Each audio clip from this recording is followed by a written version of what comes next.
अपने परिवार की बड़ी बेटी थी। मुझसे छोटी मेरी बहन सोनम है।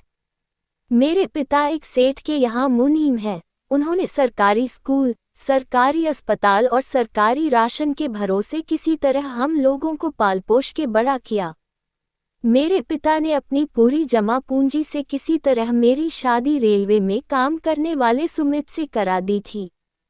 सरकारी नौकरी वाले दामाद के लालच में इस शादी पर 6 लाख रुपए खर्च हो गए थे। अब कोई बचत नहीं थी, क्योंकि परिवार में दामाद के आने से दिखावे पर खर्च बढ़ गया था। पिताजी मेरी छोटी बहन सोनम को बीएड कराने के बाद नौकरी मिलने का इंतजार कर रहे थे। उन्हें पूरी उम्मीद थी कि सोनम की सरकारी नौकरी लग जाएगी और उन्हें उसकी शादी पर एक पाई भी नहीं खर्च करना होगा। फिलहाल तो उनकी माली हालत डावाडोल थी। सोनम की पढ़ाई और मोबाइल का खर्च भी मेरे और सुमित से मिलने वाले उपहार पर निर्भर था। सुमित मेरा पूरा ख्याल रखता था, हमारी तरफ से उन्हें कोई चिंता नहीं थी। सोनम की शादी में सुमित पैसा लगा देंगे, एक उम्मीद उन्हें इस बात की भी थी।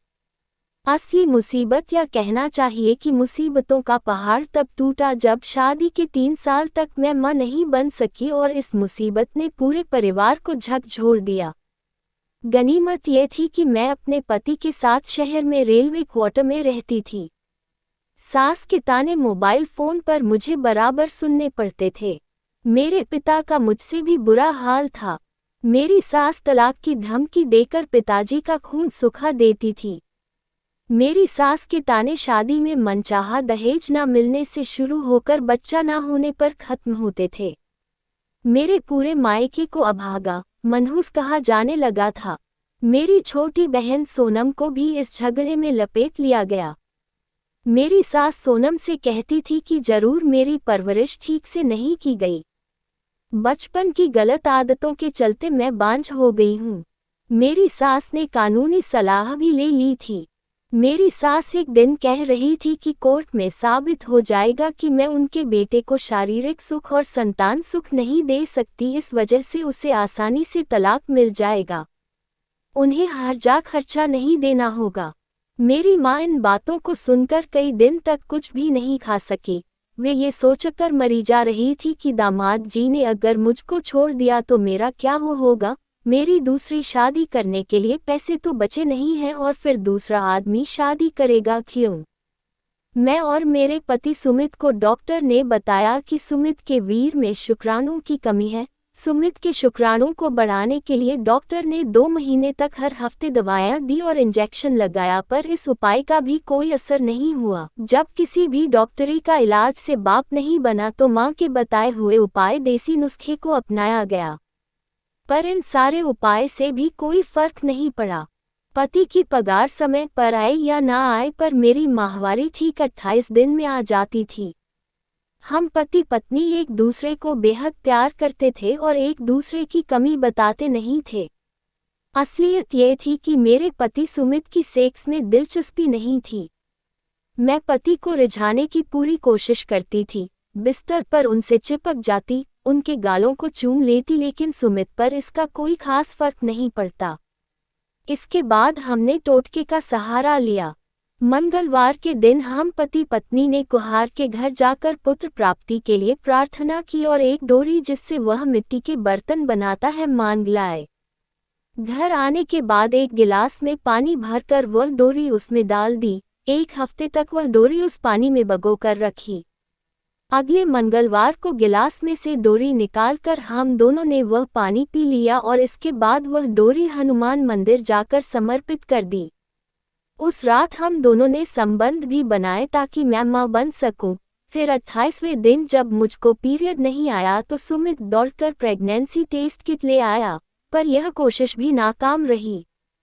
29वें दिन खाना बनाते समय मुझको पीरियड हो गया। सुमित की बहन ने एक टोटके को आजमाया। अपने बच्चे का पहला टूटा हुआ दूध का दांत एक काले कपड़े में बांधकर काले धागे की मदद से मेरी कमर पर बांध दिया। जब तक मैं पेट से ना हो जाऊं इस धागे को किसी भी कीमत पर ना उतारने की कठोर हिदायत दी गई। दूध के दांत को कमर पर बांधे हुए भी 3 महीने का समय हो चुका था, लेकिन अभी भी मेरी कोख सोनी थी। धीरे धीरे सुमित भी अब मुझको ही बच्चा ना होने के लिए कसूरवार मानने लगा था। ससुराल पक्ष की मौसी, नानी, बुआ, ताई सभी मुझको ताने देने लगे थे। मेरे पास खुदकुशी करने के अलावा कोई रास्ता नहीं बचा था। मरने की सोचना आसान है पर मरना आसान नहीं। कहते हैं कि मुसीबतें इंसान को बहुत ही और धोखेबाज बना देती है। इसी बीच मेरा देवर समीर 3 साल पटना में कोचिंग के बाद मेरे और सुमित के साथ रहने आया था। शहर में उसके सरकारी नौकरियों के एग्जाम थे। मुझको समीर के आने से बहुत राहत हो गई। सुमित और मेरी सास को अब मुझ पर चिल्लाने का मौका नहीं मिलता था। मेरी समीर से खूब बनती थी। ऐसा लगता था जैसे हम दोनों जन्म जन्मांतर के दोस्त थे। समीर के हर काम का समय तय था। सुबह 5 बजे जागना, योगासन, 2 किलोमीटर की दौड़, फिर दोपहर में घंटों तक सोना और रात 12 बजे तक पढ़ाई में असिस्टेंट की तरह खड़ी रहती और देवर की हर फरमाइश को मुंह से निकलने से पहले पूरा कर देती। सुमित के घर आने के बाद उनकी मोटरसाइकिल से हम दोनों खरीदारी के बहाने निकल जाते थे। मुझको शादी के 3 साल बाद पता चल रहा था कि मैं किस गली और किस मोहल्ले में रह रही थी। शहर में कौन कौन सी घूमने की जगह थी। प्रेम को पनपने के लिए इतनी जगह बहुत है। एक दिन दोपहर को समीर के उठने का समय हो गया था। मैं उसके लिए चाय बना लाई, लेकिन उठाया नहीं बल्कि उसके हाथ पैरों को सहलाने लगी। उसके बालों में उंगलियां फिराने लगी। समीर ने एक झटके में मुझको खींचकर सीने से सटा लिया और मुझको अपनी बाहों में भर लिया। फिर हम एक दूसरे में खो गए। अगले दिन मैं और प्रदीप नजर नहीं मिला पा रहे थे, पर हमारे बर्ताव से साफ समझ आ रहा था कि हम दोनों बहुत खुश थे। एक दिन मैं रसोई घर में खाना बना रही थी, तभी समीर ने रसोई घर में आकर मेरी कमर में पीछे से हाथ डाला और कूल्हों को सहलाया तो मैंने गुस्से में उसकी पीठ पर हल्के से चिमटे से मार दिया। उसे लिमिट में रहने की हिदायत दी और जब समीर बुरा मान गया तो तुरंत ही मैंने कान पकड़कर माफ़ी मांग ली। मेरा खुराफाती दिमाग पूरी कुशलता से काम कर रहा था। एक रात मैंने सुमित को बताया कि मैं इन दिनों शिवलिंगी बीज का एक भाग और पुत्र जीवक बीज के 2 भाग को मिश्री के साथ खा रही हूँ। नंद का दिया टोटका बंधा ही है तो आज अच्छी उम्मीद है। फिर रात में देर तक मैंने सुमित के साथ भी संबंध बनाया। ये कई दिनों तक चलता रहा। दोपहर में समीर और रात में सुमित के साथ प्यार। इस बार मेरी कोशिश रंग लाई। शाम को मैंने सुमित की पसंदीदा कॉफ़ी और पकोड़े बनाए और उसे ये खुशखबरी सुनाते हुए उसकी गोद में बैठ गई तो सुमित ने मुझे ढेर सारा प्यार किया। मेरे घर वालों को जब ये बात पता चला तो उनकी खुशी का ठिकाना ना रहा। मेरी माँ ने पूरे मोहल्ले में लड्डू बांटे। मेरी बहन सोनम भी बहुत खुश थी। उसने मुझे फ़ोन कर बधाई दी। अब मेरी सास भी मुझे प्यार करने लगी थी। वह मेरा बहुत ख्याल रखने लगी। समीर अपने एग्जाम देकर वापस पटना चला गया था। मैंने प्रेगनेंसी के आखिरी दिनों में समीर को वापस बुला लिया। अब दिन भर बेरोक टोक समीर मेरे साथ रह सकता था और एग्जाम की तैयारी भी कर सकता था। ठीक मेरी डिलीवरी के दिन समीर का रिजल्ट आ गया। समीर को सरकारी नौकरी मिल गई।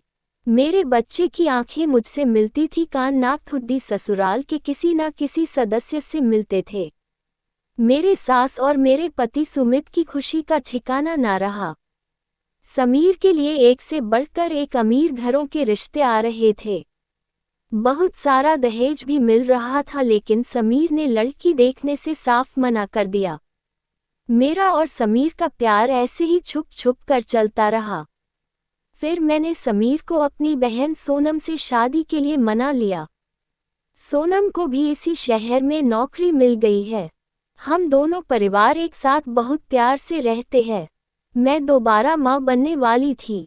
मैं दिल से समीर की आभारी थी, जिसने मेरी जिंदगी उजड़ने से बचा ली थी।